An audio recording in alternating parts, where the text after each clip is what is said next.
Hello, Dr. Tania Israel. Thank you so, so much for coming back and chatting with us for, I think it's our ninth time. We are so eternally grateful to you. Oh my gosh, I could not be happier to be here. I have been wanting to talk to you two so much since the election. So thank you for inviting me back. I mean, please don't thank us. We all but begged you. Yes, like We for if real. like Tanya, Katie's very polite with these emails, but the undertone reading between the lines was please God, please come talk to us. Please. And it's not just us.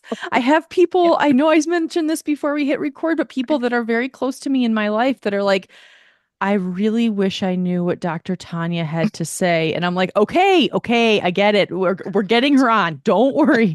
She's coming back.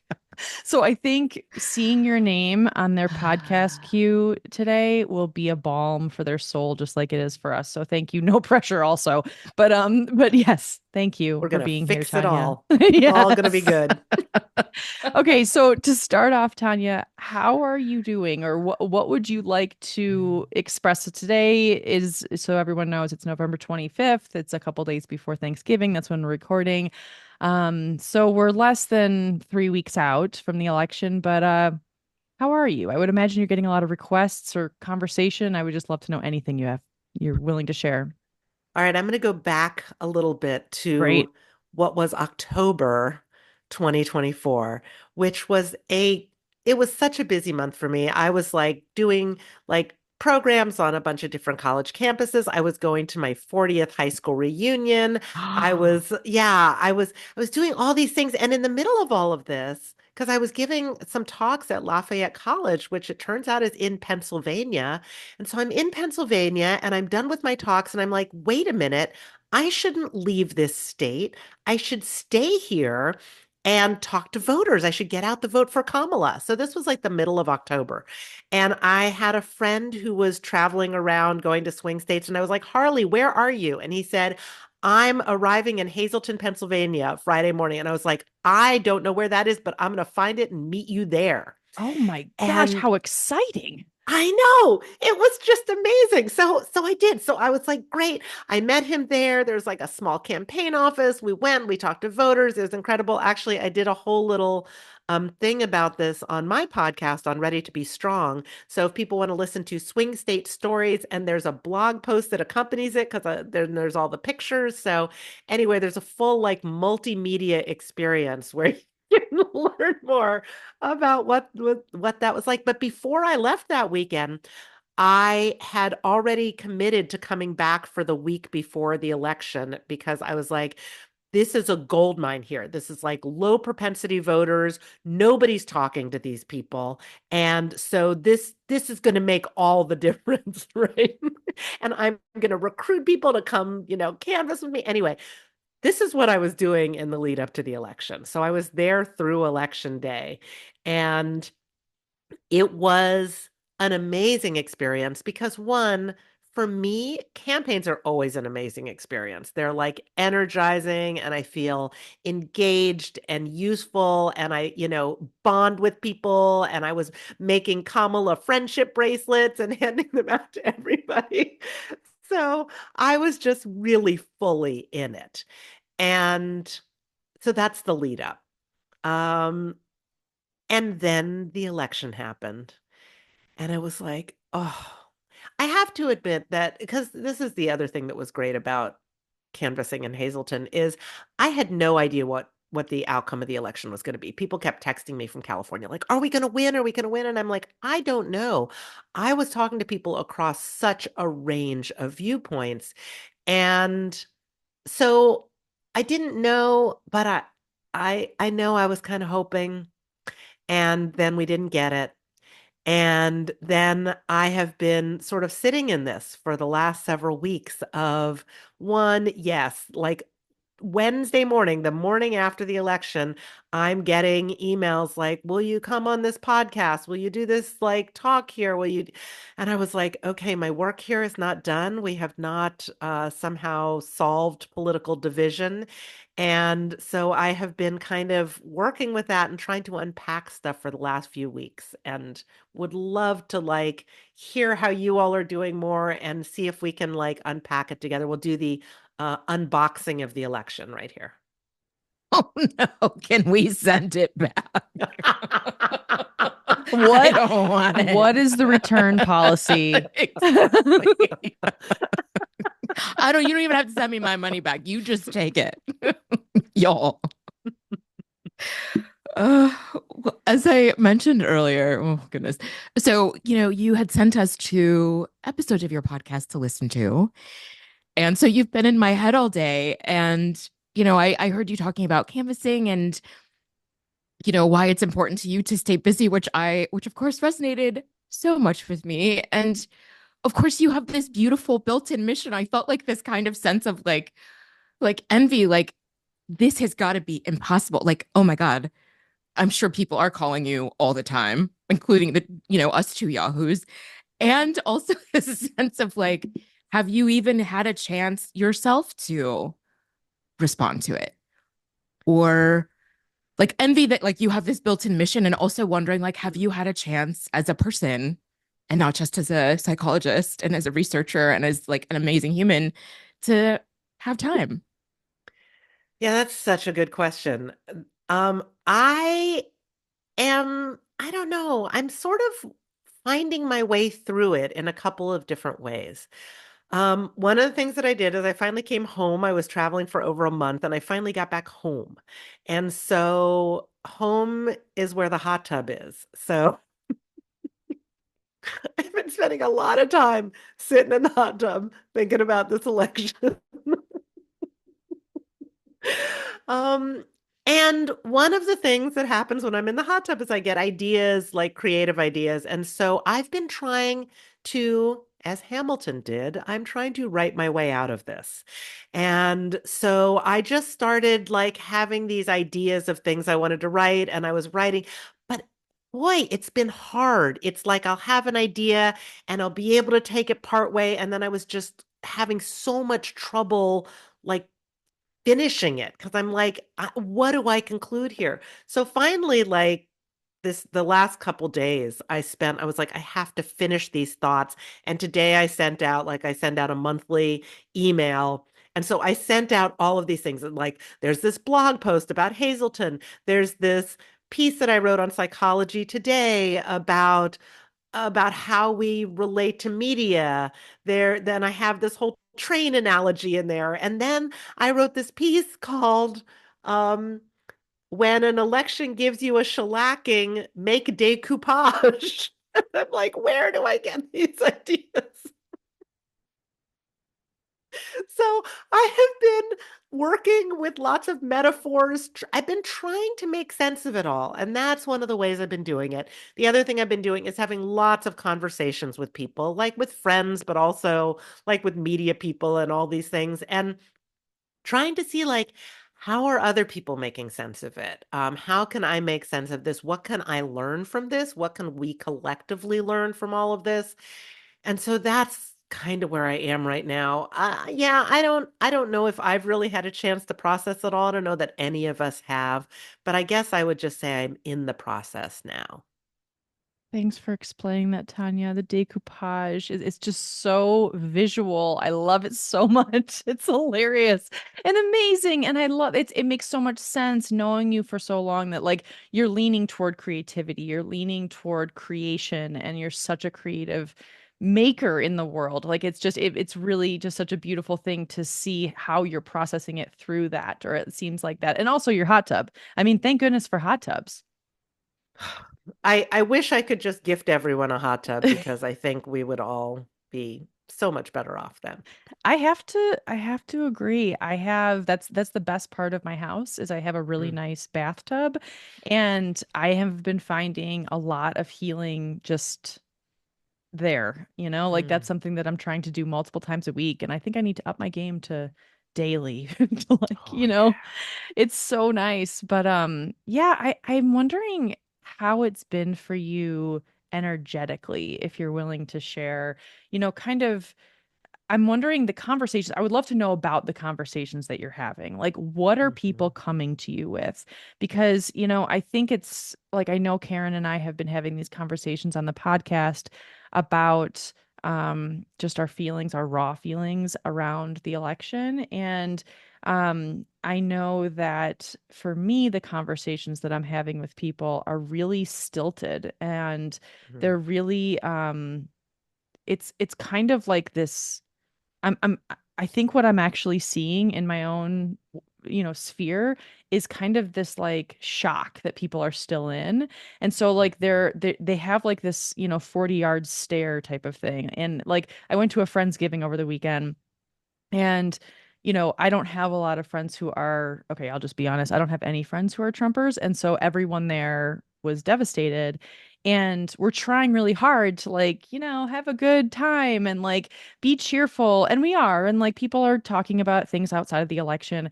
But there is a general sense of a heaviness, I would say.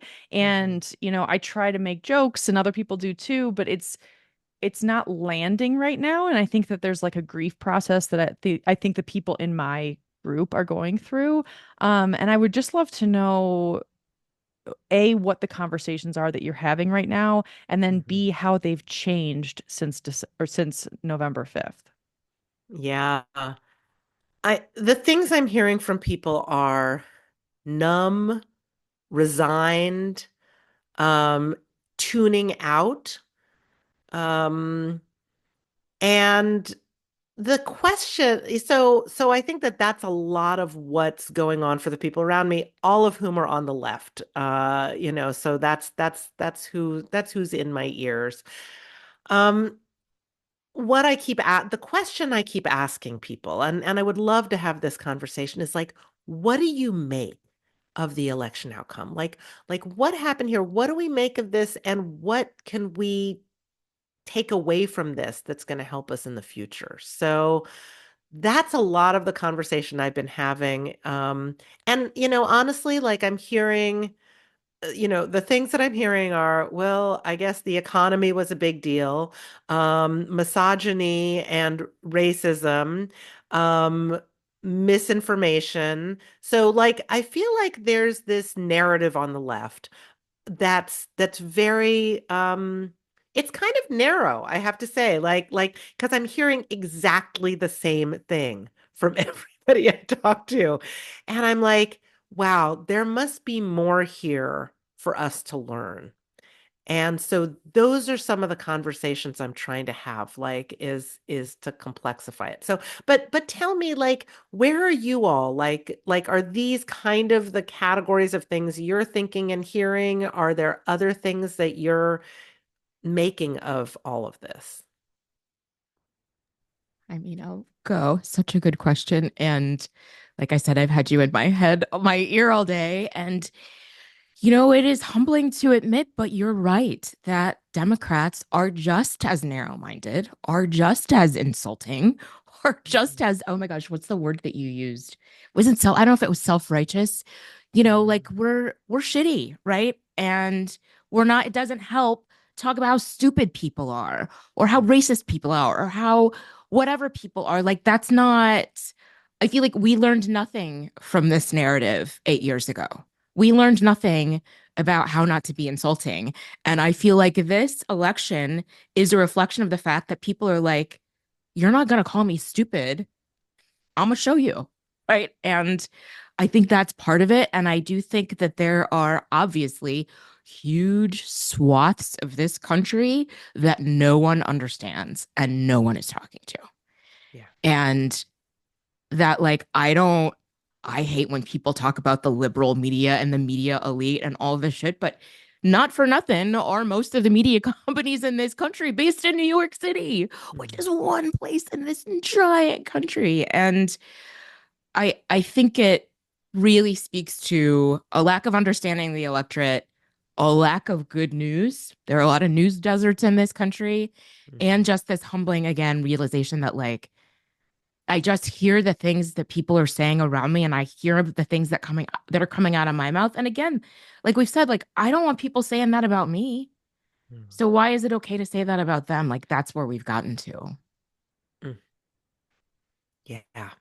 Yeah, absolutely. I think that the the way that we talk about other people does not make them want us to be in charge of them. You know, it's like if we are so dismissive and so disrespectful, and we clearly don't really know anything about their lives and their values, like why on earth would they want us making decisions for them? Hmm. Oof. I so appreciate what the two of you are saying, and I'm learning in real time here because I think it's really hard. I don't know. I keep thinking of the metaphor like eating our lunch. Like I'm just like I just feel like very humbled. Um because I think self-righteous is the term that's really resonating with me. And it's me, it's the people around me, it's the things I have said and done, it's the things that the people around me have said and done. It's everything that what the two of you are talking about. And I think there is a at least in my experience and my personal feeling, a lack of understanding that I have about the rest of the country. And like Karen, what you just said about media companies being in New York City is so real. And it's like if you think about all of the or LA, but mostly New York, it's like all of the late night shows. So many people get their news from late night if they're on the left.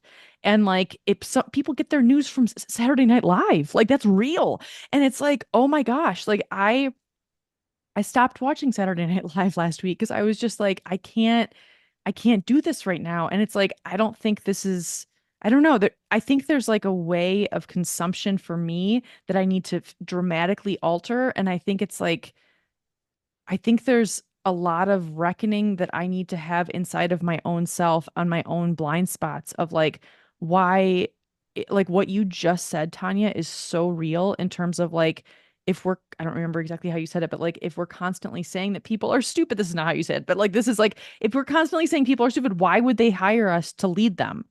And it's so it's like, whoa, you know, like it's tough. Like, how do we move forward and we listen to each other? We do what you have taught us to do. I don't know. I just it's kind of this like quiet that I feel that I think I need to just look inside of myself, frankly. Yeah, it's so much to try to take in and shift for us. But definitely the self-righteousness, I think the hypocrisy, I mean, there's hypocrisy on all sides. And we are so quick to point out the hypocrisy on the other side. And we just don't want to see it on our own side. And I feel like I'm working so hard on being aware of that what I realize I can do is like rub people on my own side really the wrong way with it. 'Cause this is where I'm having like the challenging dialogue, you know? It's like, people lay out here's like the four things that everybody's saying, as their takeaways are. And I'm like, but what about this? And what if we thought about democracy in this way? And people so I feel like I'm saying things that are different from what people are used to hearing, and it doesn't sit well because it's one, just it's so not comforting. But the other thing it is it's really calling us to task. Like we actually have to change something. And I will admit, I don't know exactly what that will look like in terms of I know some things that we can do, on an individual perspective, and I'm a psychologist, so that's what I do. I'm like everybody, and it's actually everything I've laid out in Facing the Fracture is exactly the same stuff that I would say post-election. It's like this is a path that's going to help us on our own personal level navigating, this divided world, but it's also gonna help us gain some insight that's going to help to strengthen our ability to make any progress with some of the values that I still think are really important and policies that I think will be helpful. But we've got to do it in a really different way if we want anybody to hand that power over to us. And again, it's we all want things to change, but we don't want to change. Like things really need to shift around here. Like I'm gonna keep doing the exact same thing I've always done, but we somehow want things magically to shift. And you know, I think one of the other things that I have been thinking a lot about is that I think we I think people assume that this message came through loud and clear that if you vote a certain way, that you are saying that you don't care about me as a woman, as a queer person, as a person of color, as a whatever. And that people went into the voting booth voting, I'm voting not just for me, I'm voting for all y'all. And then I think people think like, oh, that's how people vote. But that's not how people vote. Mhm. That's not how most people vote. Most people, I don't know if it's most, but people vote like I'm tired of paying X number of dollars for eggs. I want Mhm. something to change around here. This just isn't working for me. Am I better off than I was 4 years ago? No. And I think that's part of what feeds this narrative that like you don't care about me, you're a bigot, you're whatever. And I feel like that's not how people operate in their lives. It's Yeah. just not real. And we push people away so much when we say that they're bigots, that they're hateful. Um, uh, the the research shows that people are not as they don't hate us as much as we estimate that they do. They don't dehumanize us as much as we think they do. And I've started to think about, all of this, the narrative that we have about hate, about anti-trans hate and anti-Asian hate and, anti-Black hate, like all the hate that we're identifying. And there's a there's a reason that we frame it that way because from a political narrative perspective, but from a psychological perspective, I don't even know that it's good for us to think of ourselves as being as hated as we do. And it also causes us to lash out against those people who we see as being hateful in ways that it's like you were saying, Karen, it's such a disconnect. Oh, thank you for pointing that out, Tanya. I think that is like that nuanced perspective around hate is very helpful to articulate. Like that is something I was texting with someone on election day, someone from my hometown in Michigan, and we don't talk that much, but I know she's left. And I remember texting her just saying like, "Are you okay? And are your kids okay? And how are you doing?" And she said that she was really struggling. And the last line of her text was, "I guess hate won," with a Mm, shrug emoji. And I didn't respond. I didn't know what to respond because I don't agree. And I knew I didn't agree, but I didn't have the words to articulate that. And I wish I would have talked to you and we've had this conversation in that moment. Um, I think you saying that it's not good for us to feel that way is so helpful because it doesn't, like Karen, what you had said earlier, it doesn't accomplish anything for us to say the things that a lot of people are saying over and over and over. Like, but I think what you're saying, Tanya, is to actually look at how it's making us feel to say these things. And I think it takes an enormous amount of strength and to rise above that narrative to consider another narrative. So, like when you're talking to these people in your life, Tanya, that you mentioned, these conversations get sticky. They don't want to hear it. It's like, I, it's just interesting I hope that people do. I hope that people are listening to this podcast and it's at least opening a different possibility for them. Because I think that there are people in my life who are still wanting to rant and they want to like that's where they are and that's their process right now. But I think in order to move forward, it sounds like it just sounds so much healthier what you're describing. I started thinking today about how I am reacting to the people around me who are, who are on the rants Yeah. and I'm like, okay, I need to do the thing that I always say to do when you're talking with people across the divide, because here's somebody who's on, it's a different kind of divide. We share values, but I think we need to be taking a really different approach. So one of the things we need to do is like let people have their feelings, like make space for that. I think we need to acknowledge, yes, misogyny and racism exist. Yes, that there are these things that I'm sure had an impact on the election. And, you know, hear somebody out, reflect back what you hear, all of that. And then one of the things that I do is I'm like, when I've been thinking about this, I think, where is there something that I can do something about? And trying to find that piece where I can have some action that I can take and some learning that I can do. And to maybe try to offer that to people gently. I have not necessarily been doing that the last few weeks. It has not always been as gentle as maybe I aspire to because I'm feeling really frustrated, I'm feeling frustrated with our side because some of this just, I've been able to see it and I've been talking about it and I'm like, "Oh, really people are we still saying they're voting against their own interests when like the hubris in that and the disrespect in that I think turns people off of us."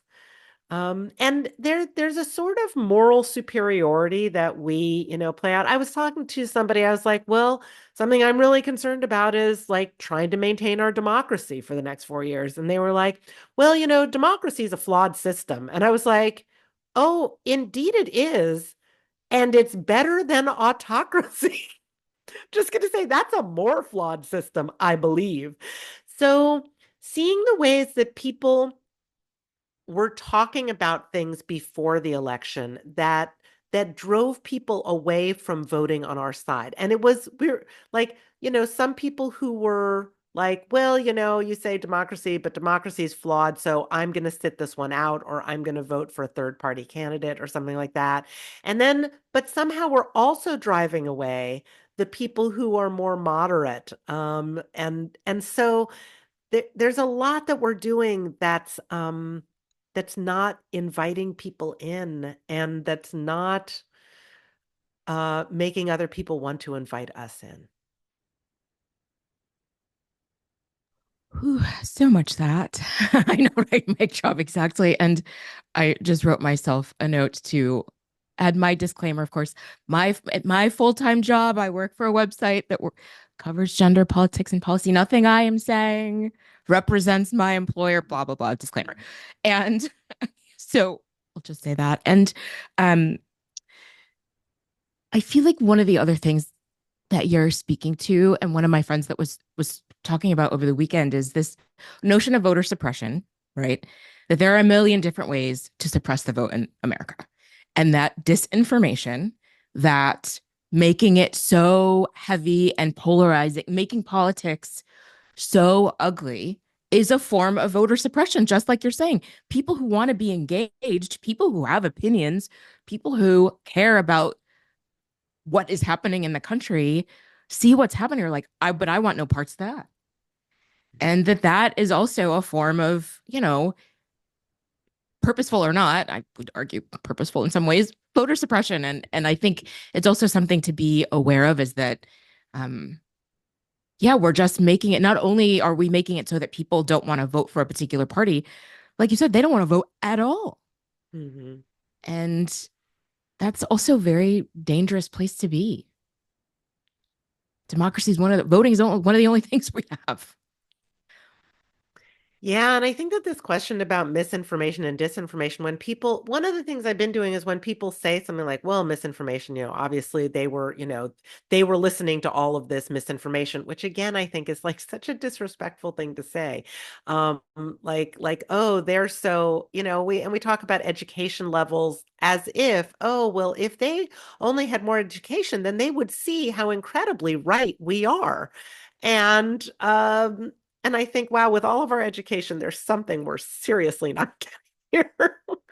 But the misinformation, I've been asking people when they say it, I'm like, oh, what misinformation do you think had an impact? And they were like, well, like that Kamala wasn't qualified. And I'm like, I don't actually think that was misinform like I don't agree with that, but I don't think that's the same thing as misinformation. I think that's, a narrative on something. That's an argument. And so I think sometimes we're looking at things that are arguments and we're saying, "Oh, that's misinformation." And because of that misinformation, they voted in this way that if they were as enlightened as we are, then they wouldn't have done that. And so I I think that there's something there that we can unpack a little bit more about like, oh, when you say this, like, what do you mean? And how do you think that it had an impact? And ask people to be a little bit more granular in their thinking about things. Okay, wait. Can I jump in really quickly, Katie? Please, Because I'll please, of give you an course. example. They're eating the dogs, they're eating the cats. That to me is misinformation. Yes, that was misinformation. I got to tell you, nobody who I talked to seemed to be focused on that, you know? So I think that's the There. thing. It's like, yes, that was misinformation. Jeez. That was a thing that wasn't happening. Um, Mm.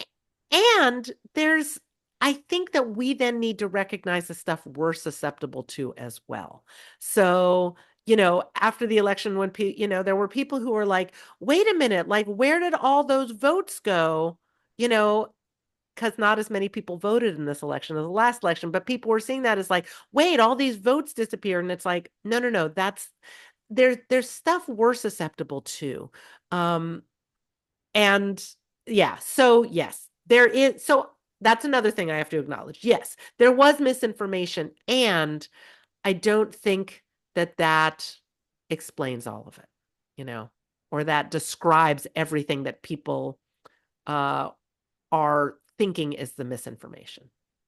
Sorry, Katie, you were going to say something No, this is great. This is so great. Thank you for explaining this. I mean, I will say that this conversation is so helpful, Tanya, and it's going down hard in my stomach. It really is. It is. It just is. I think it's easier to think I'm right.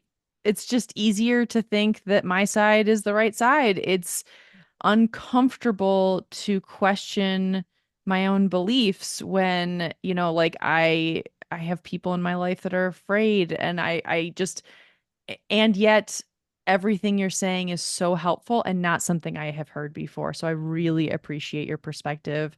And I think it's going to help a lot of people who are listening, including myself, because I will listen more times than like multiple times after this. I think one question I have, because I know we only have a few minutes left, is more on the psychology space. So for people who are listening, regardless of their side, most likely they're on the left if they're listening to this podcast, but and they're really struggling, like alone, like when they're alone, they're struggling. And this isn't even about conversations with people. This is just on their own. Um, do you have any words of wisdom or words of peace that could help them? Because I just think a lot of people are really having a hard time right now. now. Yeah. I mean, I will acknowledge that there are people who are extreme and there are people who are violent, but not nearly as many as we think there are. So before the election, Americans were so worried, Democrats and Republicans, like 72% of Americans were worried that there was going to be violence in the aftermath of the election. So I went and I looked at the data. that told me whether or not there would be violence. No, I'm just kidding. Like it doesn't, we don't have that predictive quality. But there was this interesting study where they gave Democrats and Republicans these scenarios, and they were like, here's a scenario of politically motivated violence, like when one scenario throwing rocks and another scenario actually killing somebody. And they were like, like, do you think this is justifiable? And what percentage of people in the other party do you think would find it justifiable? Democrats and Republicans thought that nearly 40% of people in the other party would find politically motivated murder to be justifiable. And I'm like, well, yeah, if that's what we think, then no wonder we're all scared. Like, if you think that somebody would just kill you and think it's okay, because of politics, then yeah, that's frightening. So the actual numbers are 1 to 2% of people would find it justifiable. So it's not zero.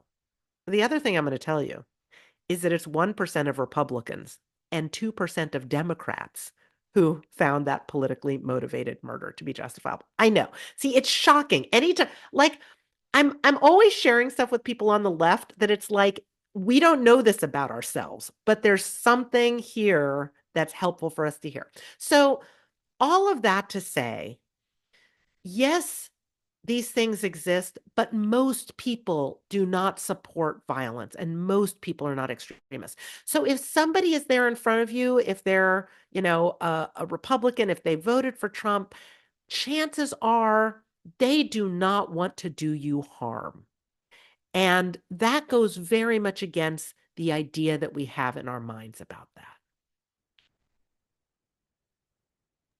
that. Some very calming as always, and very insightful and very helpful for me as I embark upon a road trip with my family to Alabama for the holiday. Yeah.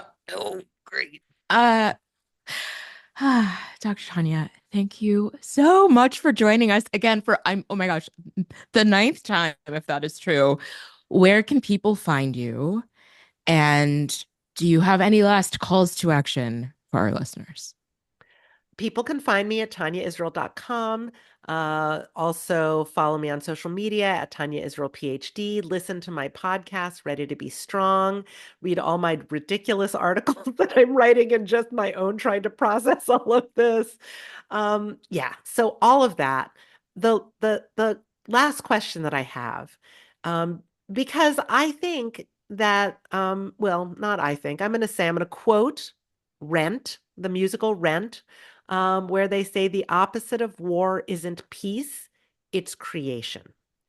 And given that, the final question that I have for you is for Karen. Tell me about what I am seeing behind you on the wall, because this looks like a serious creation. Oh my God, I love it. Thank you for bringing it back here, Dr. Tanya. Masterful. Thank you so much. I forgot we were going to talk about this. So, this started as a couple of these boxes so I could decide what wallpaper I wanted on my Zoom wall. And then I found this company, Auto Studio. They're woman owned, they are based in Canada, and they will sell you swatches of their peel and stick renter friendly wallpaper. And I ordered a batch of them. And then it just became this like, well, why would I pick one of them when I can pick all of them? And so I don't have all of the ones they sell, but I have a lot of them. And I will also like, I love them that they're woman owned. I love that it's renter friendly, even though I own this home. But I mean, a number of these are, I heard of them because there's a woman I follow on social media, Francesca Ramsey, who's a comedian and an author and all the things. She has this viral video where she's painting these beautiful, like African inspired designs on her wall. And she's singing this song, I'm not getting my deposit back. And I'm totally okay with that. Like, and it's just this amazing video of her all over her house, like just cackling doing this art, right? And some of these panels are her doodles that she scanned from her notebook and sent to Auto Studio, and they made peel and stick wallpaper of it. Wow. I'm obsessed with this notion. So thank you very much for asking. I could talk about it all day. I feel like you have created the decoupage that I have been writing about just right there behind you. stay tuned. I'm going to keep adding. Thank you. This is amazing. And for our listeners who aren't sure what you were talking about, check us out on YouTube because you can see Karen's backdrop and it is absolutely gorgeous. Thank you again, Tanya. It's been so wonderful chatting with you. Thank you for taking the time. We'll see everybody next week.